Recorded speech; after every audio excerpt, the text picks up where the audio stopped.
महाभारत का जिक्र कर्ण के बिना अधूरा है। कर्ण महाभारत के शक्तिशाली और प्रभावशाली पात्रों में से एक हैं। कर्ण पांचाल की राजकुमारी द्रौपदी से विवाह करना चाहते थे, लेकिन कर्ण से द्रौपदी का विवाह नहीं हो सका। कर्ण का विवाह किस कन्या से हुआ, आइए जानते हैं। महाभारत में कर्ण इतने शक्तिशाली पात्र नजर आते हैं कि कर्ण के बिना महाभारत की कथा अधूरी मालूम पड़ ढलती है। कर्ण में एक अच्छे व्यक्ति के सभी गुण मौजूद थे। कर्ण एक योग्य पुत्र, कुशल योद्धा, सच्चा मित्र, दानवीर, इन सब गुणों के बाद भी कर्ण को जीवन भर अपने परिवार से दूर रहना पड़ा और अपमान सहने पड़े। लेकिन इसके बाद भी कर्ण धैर्य और संयम का त्याग नहीं किया।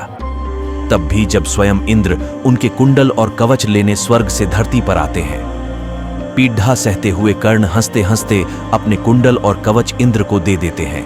द्रौपदी से करना चाहते थे विवाह, कर्ण द्रौपदी से विवाह करने चाहते थे, लेकिन नियति को कुछ और मंजूर था। सूतपुत्र होने के कर्ण द्रौपदी से विवाह नहीं कर सके। द्रौपदी से विवाह न हो पाने का दुख उन्हें भारी पड़ने लगा। कर्ण का दुख जब उनके पिता आधीरथ से नहीं देखा गया तो उन्होंने कर्ण का विवाह करने का फैसला किया। जन्म के बाद कुंती ने लोकलाज से बचने के लिए सूर्यपुत्र कर्ण को जल में प्रवाहित कर दिया था। एक सूत परिवार ने कर्ण का लालन पालन किया। बाद में इसीलिए कर्ण सूतपुत्र कहलाए। दुर्योधन के सारथी की बहन से हुआ विवाह। कर्ण के पिता ने विवाह के लिए एक योग्य कन्या की तलाश आरंभ की। उनकी तलाश दुर्योधन के विश्वास पात्र सारथी सत्यसेन की बहन रुशाली पर आकर समाप्त हुई। उन्होंने रुशाली से कर्ण का विवाह तय कर दिया।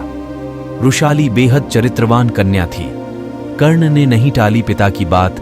जब कर्ण के पिता ने रुशाली से विवाह करने का प्रस्ताव रखा तो कर्ण ने तुरंत ही पिता की आज्ञा को स्वीकार कर लिया। कर्ण एक योग्य पुत्र भी थे।